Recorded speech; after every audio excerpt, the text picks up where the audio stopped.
Okay, Tyrone Smith, the numbers are in as far as voting for the Track and Field Association's board. You just missed out. Tell us a bit about the process that you had to go through or be selected. Yeah, well, the essential piece of the puzzle is to first of all be a voting member of the Track and Field Association, which requires has a couple stipulations. Obviously, paying membership fees, but also having earned a majority of your income from being a professional track and field athlete. So that's the first step. After that, it is really an open candidacy. Just whoever just has the desire to help move the sport in a positive direction, help the association do that, submits an email request to the board, to the existing board, to say, hey, I want to vote or I want to run for election for the upcoming 2-year term. Once I did that, I was put on a ballot. There was an online voting for the members who weren't going to be able to attend, and then there was the meeting, which the attending members would go ahead and vote in person for the new board members. Now, originally the plan was for each person each candidate who was running and attended the meeting would be able to get out in front of the association members and kind of campaign, essentially, 5-10 minutes on stage, telling what our desires were, why we deserved to be on the board, our background, both educational and athletic. And so that was the original plan, and that's actually why I went out to the meeting. Unfortunately, because the meeting was held during USA Track and Field's annual meeting, there were a lot of confusion with the timing of things, because essentially our athletes kept getting pulled out of our meeting to go vote on other issues for USA Track and Field. And believe it or not, that's actually an issue that we're trying to fix. If the NFL or FIFA Players Associations were having meetings, the NFL or FIFA wouldn't come into the meeting and snap the athletes out to do voting on something else. The athletes usually come first and dictate things, because there'd be no sport without them. So that really just highlighted some of the things that we're trying to change with the sport. And I after the voting was placed, I didn't get to get out in front of everyone and say what my objectives were and why I wanted to serve on the board. So it ended up being just my name on a sheet of paper, unfortunately. So some people know me, especially the older generations in USA Track and Field, but the younger athletes don't know who I am, never seen my name before probably, so that became a little bit difficult. But because I was the only person who didn't get their ticket paid for by USA Track and Field or some other foundation, and I had to come up there myself and did the whole thing on my own, the elected board really felt like they wanted me to be a part of the process of moving our association forward, because I had shown a lot of conviction to be there. So they appointed me the general secretary, and of course I'm still a voting member of the association, so my vote will always count. Now, being elected as the general secretary, what does that job entail for the next few years?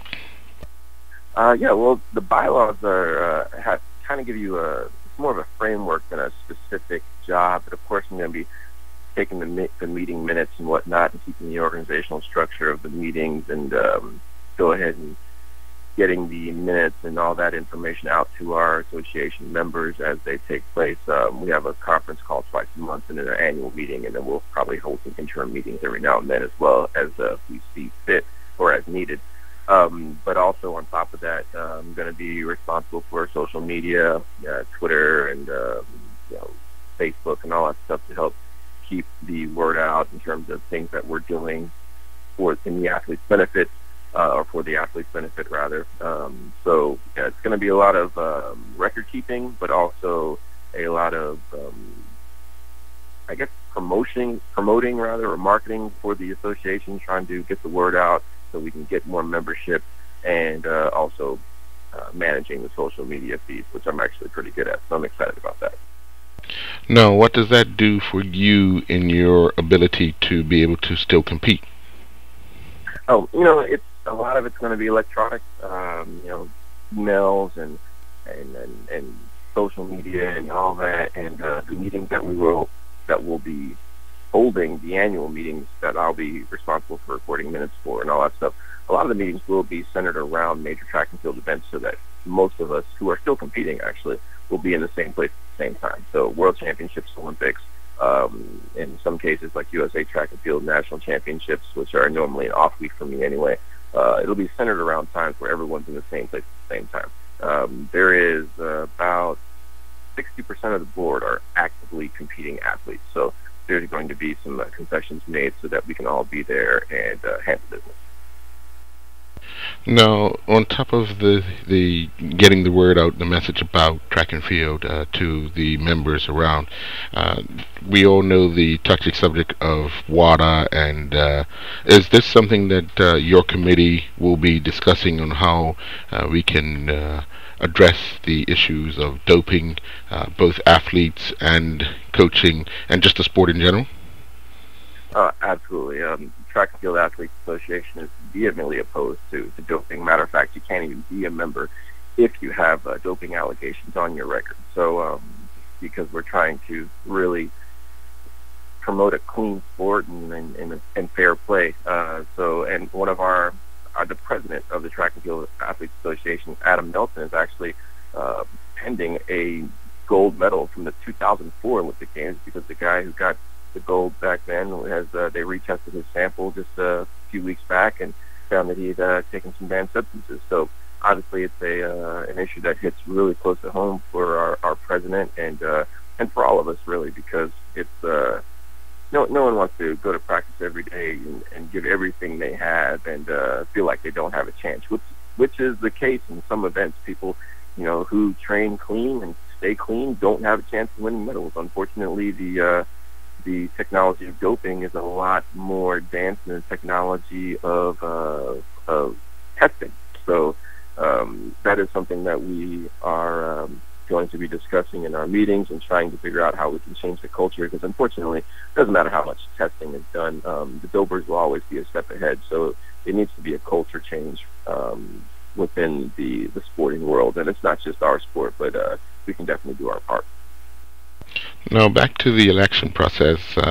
You came up with just shy in the Olympics, and you've come up just shy in this election. How do you keep motivating yourself to go on when you're just missing out? Well, I don't think anything could be more motivating than just being on the outside looking in, especially with regard to competition. That's me just missing the final in Beijing was the reason why I dedicated the next 4 years of my life to getting to the final and hopefully getting a medal in London. Now, me getting to the final and just barely scratching a jump that would have given me a medal, it's just more motivation for me to proceed forward for Rio and for our World Championships next summer in Moscow, and just get stronger and better. I mean, in terms of competition, I was hurt pretty much the whole year. So knowing that I was able to do what I did with bum knee is actually very motivating. And being on the outside in terms of the board, it's not, it's a little bit disheartening, because obviously I spent some good deal of money to get there, and I really wanted to be on that board. But I know that my voice is going to be heard. I know that the president and the other board members who are there definitely respect my opinion. Otherwise, they would not have appointed me the secretary.